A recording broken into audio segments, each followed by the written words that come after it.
दोस्तों, मुस्लिम कानून के अनुसार एक माँ अपने बेटे की 7 साल की उम्र पूरी होने तक अपने बच्चे को अपनी देखरेख में रखने और बच्चे को अपनी कस्टडी में रखने की हकदार है। जी हाँ दोस्तों, इलाहाबाद हाई कोर्ट ने अपने एक अहम फैसले में कहा है। दोस्तों, आइए जानते हैं क्या था मामला। दर्शकों से अनुरोध है कि अगर आप वीडियो में नए हैं और अभी तक आपने इस चैनल को सब्सक्राइब नहीं किया है तो सब्सक्राइब कर ले, ताकि और भी नई और लेटेस्ट जानकारी आपको प्राप्त होती रहे।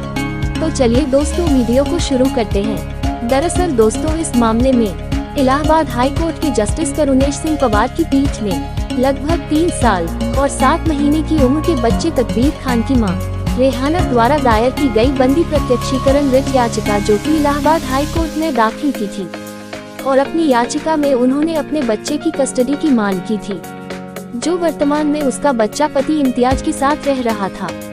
दोस्तों, अदालत ने इस मामले में बच्चे की कम उम्र और विशेष तथ्यों को ध्यान में रखते हुए इलाहाबाद हाई कोर्ट ने अपना विचार व्यक्त करते हुए कहा कि बच्चे की कस्टडी उसकी मां रेहाना को दी जानी चाहिए।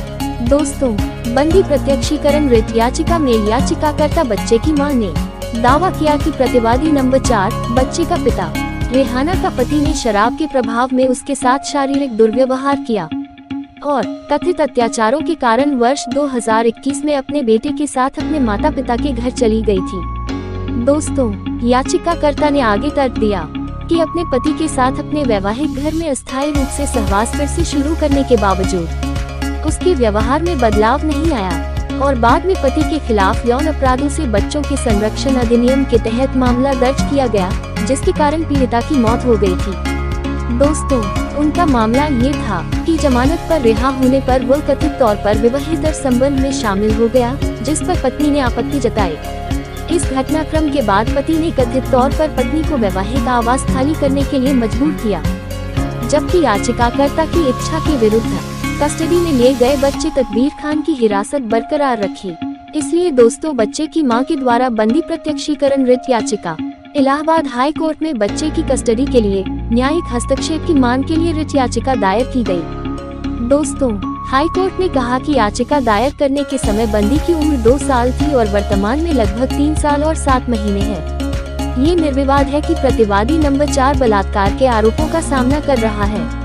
इस संबंध में नीलरतन कुंडू और अन्य बनाम अभिजीत कुंडू 2008 के मामले में सुप्रीम कोर्ट के फैसले का जिक्र करते हुए अदालत ने कहा कि पति पत्नी को अब इस बच्चे की कस्टडी की उपयुक्तता निर्धारित करने के लिए प्रस्तावित अभिभावक के चरित्र पर विचार करना आवश्यक है। और दोस्तों, कोर्ट ने कहा, नीलरतन कुंडू के मामले में फैसले को पढ़ने से यह स्पष्ट है कि आपराधिक मामले का लंबित रहना प्रस्तावित अभिभावक के चरित्र का आकलन करने के लिए महत्वपूर्ण विचारों में से एक है, और इस मामले में प्रतिवादी नंबर 4 को बलात्कार जैसे जघन्य आरोप का सामना करना पड़ रहा है, जिसे बंदी प्रत्यक्षीकरण के अधिकार क्षेत्र का प्रयोग करते समय नजरअंदाज नहीं किया जा सकता है। न्यायालय के लिए प्राथमिक विचार उस नाबालिग बच्चे के अधिकारों की रक्षा करना और निगरानी करना है जिसने इस न्यायालय से संपर्क किया।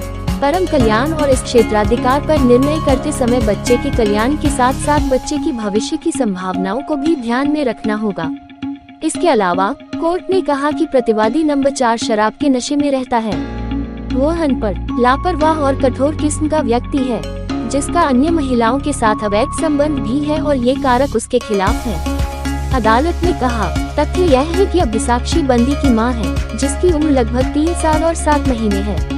आमतौर पर नाबालिग की कस्टडी, जो सिर्फ 3 साल और 7 महीने की है, मां के पास होती है। इसलिए यह माना गया कि बच्चे की कस्टडी बच्चे की मां रेहाना को दी जानी चाहिए। और इलाहाबाद हाई कोर्ट ने बंदी प्रत्यक्षीकरण की रिट जारी की, जिसमें प्रतिवादी नंबर 4 बच्चे के पिता को निर्देश दिया गया कि वह बच्चे की कस्टडी को याचिकाकर्ता उसकी मां रेहाना को तुरंत सौंप दे। दोस्तों, जानकारी अगर अच्छी लगे तो वीडियो को लाइक और सब्सक्राइब करें। दोस्तों, अगर आपके पास भी इसी प्रकार की कोई केस लंबित है या न्यायालय में चल रही है तो इस जजमेंट को आप अपने केस में लगा सकते हैं। जजमेंट का लिंक वीडियो के डिस्क्रिप्शन बॉक्स में दिया गया है।